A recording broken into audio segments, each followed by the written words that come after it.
Olá, bom dia, bom poder estarmos aqui juntos mais esta quinta-feira, reunidos, vibrando positividade, vibrando harmonia, vibrando pensamentos positivos e principalmente buscando, através das reflexões que Rossandro Pingen nos proporciona, esse nosso autoencontro.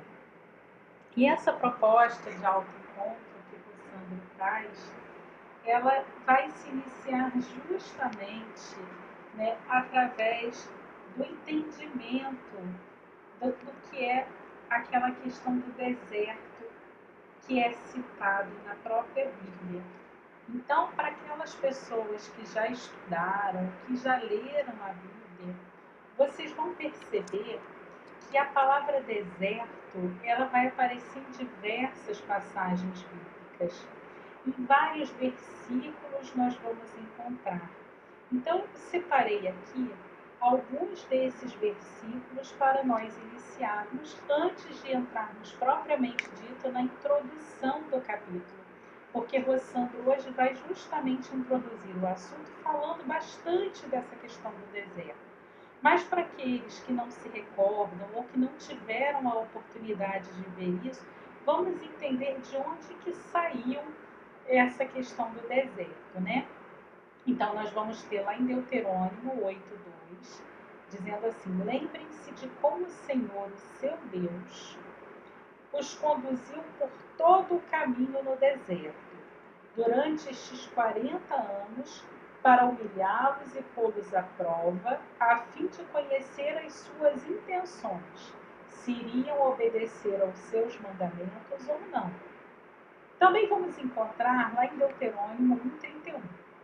Também no deserto vocês viram como o Senhor, o seu Deus, os carregou, como um pai carrega o seu filho, por todo o caminho que percorreram até chegarem a este lugar. E aí nós vamos encontrar várias outras passagens. Em Isaías, capítulo 40, versículo 3. Uma voz clama: no deserto preparem o caminho para o Senhor. Façam no deserto um caminho reto para o nosso Deus. Em Mateus, capítulo 4, versículo 1. Então Jesus foi levado pelo Espírito ao deserto para ser tentado pelo diabo. Em Marcos, capítulo 6, versículo 31. Havia muita gente indo e vindo, ao ponto de eles não terem tempo para comer. Jesus lhes disse: venham comigo para um lugar deserto e descansem um pouco. E nós vamos encontrar ainda salmos, várias passagens, né? Então, em Mateus, por exemplo, capítulo 3, versículos 1-3, olha: naqueles dias surgiu João Batista, pregando no deserto da Judéia. Ele dizia: arrependam-se, pois o reino dos céus está próximo. Este é aquele que foi anunciado pelo profeta Isaías, voz do que clama no deserto: preparem o caminho para o Senhor, fazem veredas retas para ele. E assim, o último versículo, que eu vou destacar para vocês está aqui, em Marcos capítulo 1, versículo 35, que diz assim: de madrugada, quando ainda estava escuro, Jesus levantou-se, saiu de casa e foi para um lugar deserto, onde ficou orando. E aí, na introdução deste livro, nosso querido Rossandro Pingen vai trazer para a gente o seguinte: durante a nossa existência corporal, nós somos arrojados em muitas idas e vindas, em ciclos que são ciclos quase inevitáveis, nos quais muitas vezes vamos nos encontrar de que forma?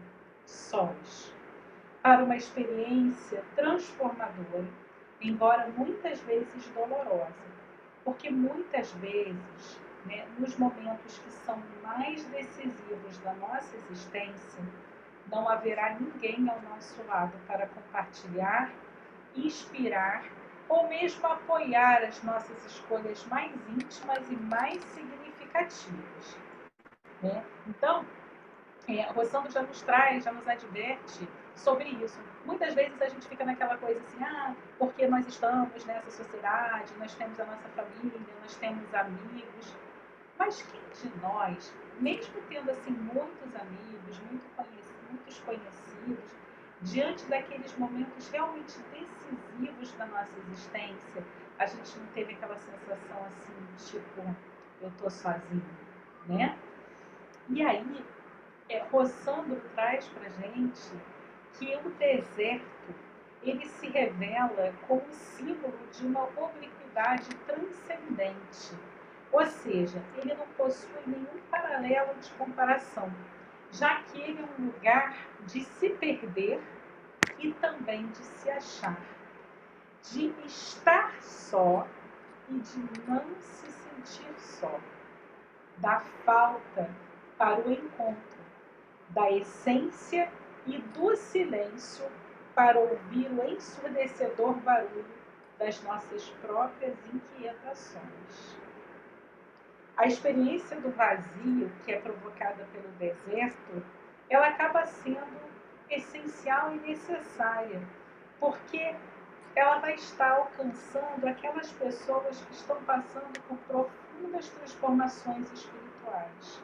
E normalmente essas transformações elas vão ser iniciadas através de movimentos que vão nos dar a sensação inicial de uma completa sensação assim de falta, uma espécie de buraco que denuncia que a gente necessita de alguma coisa a mais.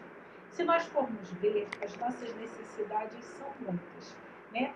A gente vivendo nesse mundo capitalista, cheio, né, de demandas, a gente tem uma sensação de que as nossas necessidades elas são cada vez maiores.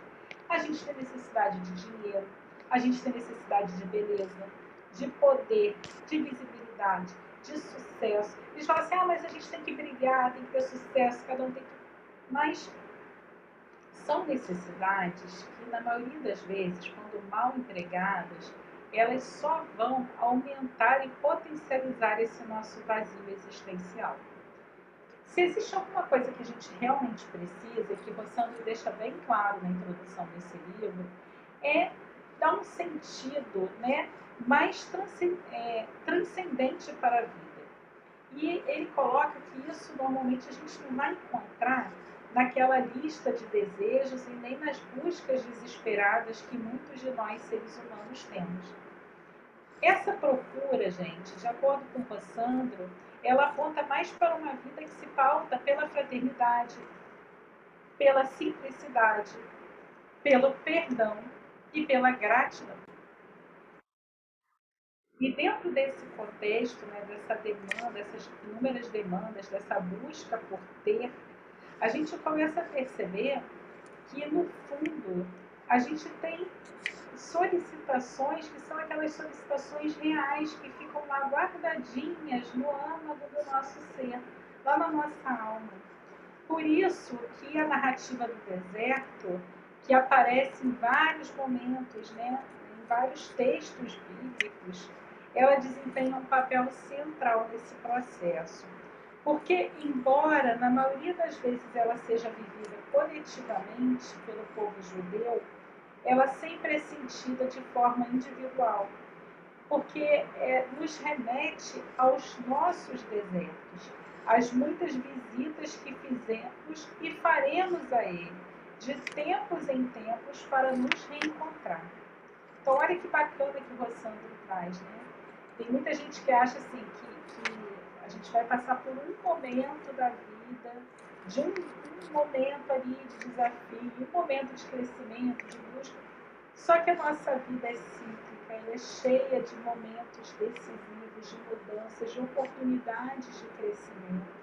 E ao longo da nossa existência, nós vamos passar, sim, por esses desertos.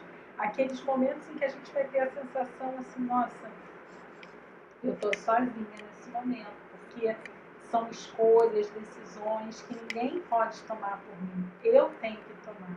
Eu tenho que fazer essa escolha. Isso depende de mim. Isso é amadurecer. Isso é crescer. Se permitir essa experiência é fundamental para o crescimento e para essa reforma, né? Para essa mudança espiritual. Refletir sobre essa falta, esse deserto simbólico no qual os hebreus e depois o próprio Jesus estiveram, alude a essas nossas próprias experiências de falta, das necessidades e também de ansiedade, porque a gente vai mergulhar naquele desconforto da ambiguidade e da incerteza, numa busca de reconhecer e se aceitar na falta, ou seja, limitados como todos os outros, já que a plenitude e a completude não nos pertencem ainda. Embora existam aqueles que ingenuamente, né, achem que são perfeitos, né, que são, né, infalíveis, a verdade é que nós estamos no mundo de provas e expiações. Todos nós que aqui estamos temos ainda muito mais sombra do que luz. E estamos ainda num trabalho de aperfeiçoamento. Estamos na busca dessa luz. E essa luz, ela é encontrada através desse exercício do autoencontro, né, que vai buscar, né, trazer elementos ali que vão nos propiciar uma autoiluminação. Mas isso é um processo e ninguém evolui assim no estalar de dedos. As coisas dependem de tempo para amadurecer. Então, nós somos limitados. Nos permitir estar nesse deserto é permitir esse encontro também com as nossas próprias limitações. O deserto deixa isso muito claro para a gente, sem espaço para que a gente fantasie ou projete nos outros as nossas sombras. Porque tem gente que não consegue se olhar e enxergar realmente as suas limitações e coloca todas as questões da sua vida na conta de outra pessoa, né? Não se responsabiliza pelos acontecimentos e pelos fatos da sua vida. Então são aquelas pessoas que normalmente estão assim, mas porque Deus quis assim. Primeiro coloca tudo nas mãos da criação, né? Ou então fala assim, mas se a minha família tivesse sido diferente, se meu pai não tivesse morrido, ou se a minha mãe não fosse tão exigente, mas se meus pais tivessem me dado mais oportunidade.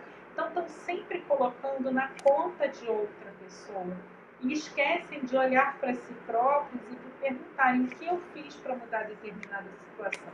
Então, o Rossandro, ele traz isso, ele diz que esse elemento, né, do deserto, ele não dá espaço para a fantasia com essa perspectiva de projetar nos outros a nossa sombra, porque a gente precisa reconhecer quem a gente é realmente, aceitar isso e transformar aquilo que precisa ser transformado.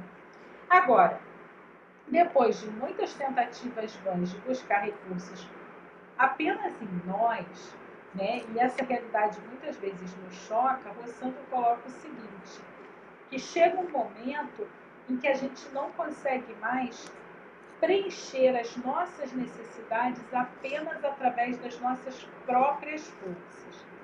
E é exatamente nesse momento, quando parece que não tem ninguém, que tudo falta, e a gente percebe a nossa incapacidade de preencher os nossos vazios sozinhos, que a gente nota algo que se torna então maravilhoso, reconfortante e redefinidor de nossa identidade. Lá no deserto, apesar de nós termos nos sentido sós, nós nunca estivemos sós. Estando conosco desde o primeiro passo que demos na areia escaldante, até a hora que desfalecemos na ausência de tudo e de todos, encontramos aquele que tudo preenche e dá significado à vida. Deus. Por isso, o deserto se torna uma condição essencial, né, de experiência por excelência do cristianismo e para um encontro com a divindade que sempre nos assiste, jamais nos abandona e de nós nunca desiste. O deserto nos chama para abraçar o vazio como um modo de aprofundar a nossa vida espiritual.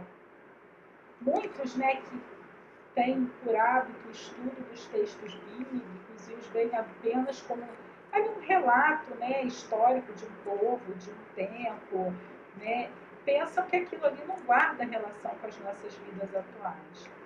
Rossandro até coloca que muitos, ao encontrarem os textos bíblicos, veem naquilo metafísica, poesia, estética narrativa, fatores que podem até ser tocantes, mas que não têm nenhuma capacidade de transformar vidas.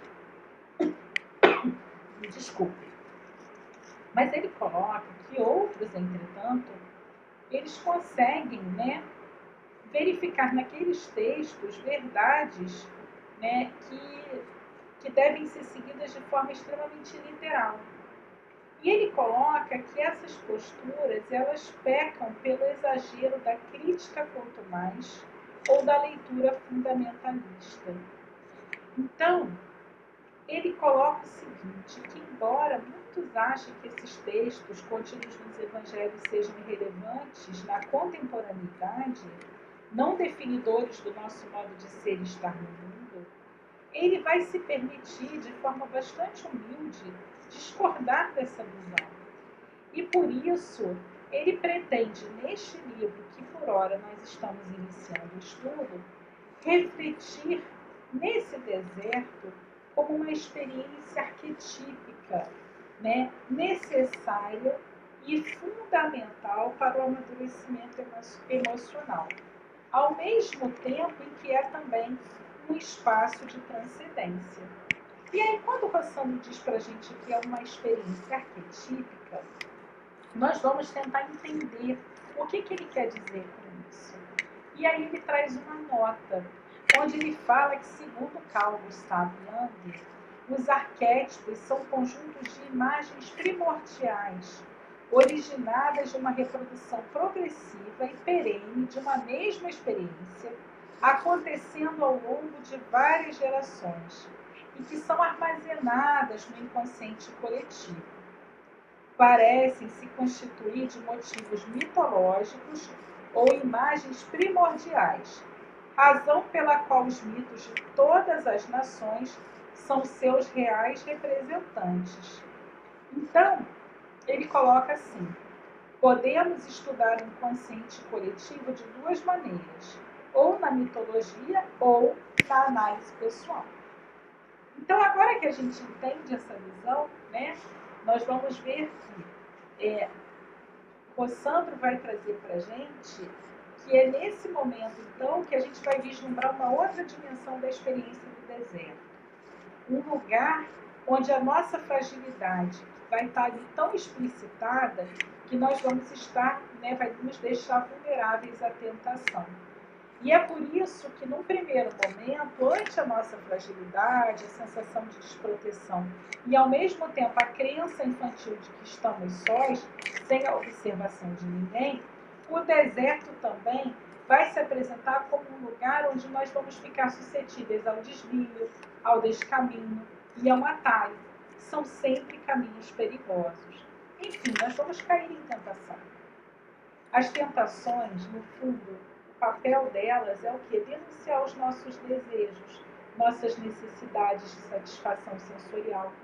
Ao passo que o deserto é o lugar, por excelência, onde nós vamos poder experimentar essas sensações. Afinal, no deserto, nós estamos sozinhos e a gente tem a sensação que ninguém está vendo, Não há câmeras de vigilância, nem celulares à espreita para nos pegar no deslize. Não precisamos da aprovação alheia, pois estamos longe da crítica ou do flagra. Ademais, quem ficará sabendo, não é mesmo? Então, como tudo nos falta, não podemos, então, nos julgar por cair, por ceder, por aceitar o convite ao desvio, a submissão aos desejos, a satisfação das necessidades. Quem acusaria alguém de desvio diante de tanta falta? Qual de nós também não cederia diante de tanta aridez e, ao mesmo tempo, de tantas oportunidades e tantas tentações? Só uma forma da gente não cair ante o ensurdecedor barulho da falta e ceder diante do sedutor desfile das tentações. Isso só ocorre se, ao invés de substituirmos o medo da falta pelo vazio dos desejos, nos deixarmos invadir pela presença de Deus e, finalmente, aceitarmos o seu chamamento paternal para o despertar. Então, Rossandro nos convida com essa introdução para que possamos, junto com o seu texto, aceitar essa viagem, da qual nós voltaremos certamente mais fortes, para que possamos, nas próximas vezes em que a vida nos colocar diante de um deserto, e olha que certamente todos nós passaremos por lá, né? Nós possamos extrair dali toda a abundância, toda a plenitude, toda a superação em meio aos convites para a queda. Assim, nós estaremos aptos para finalmente encontrarmos o grande tesouro, quando em meio à ausência de tudo e de todos, até mesmo de nossas forças, encontrarmos a presença inexprimível de Deus. Que possamos, então, meus irmãos, estarmos juntos nessa aventura. E eu os convido para que possamos continuar os nossos encontros matinais, todas as terças e quintas, para refletirmos juntos nessa obra que vai nos trazer, né, essa reflexão tão bacana para o nosso autoencontro e a nossa consequente autoiluminação. Muita paz para todo mundo, que vocês tenham um final de semana de muitas oportunidades, cuidem-se das pessoas que vocês amam. Nós estamos passando por um momento, né, de grande desafio coletivo, mas que possamos não desanimar diante dos desafios e estejamos fortes e conscientes de que não estamos sós, né? Esse deserto que nós estamos passando, nós não estamos sozinhos nunca. Que a gente se permita esse olhar, se permita, né, estar aberto às mensagens que a vida nos dá. Muita paz, muita luz, muita harmonia e até terça-feira que vem aqui nesse canal.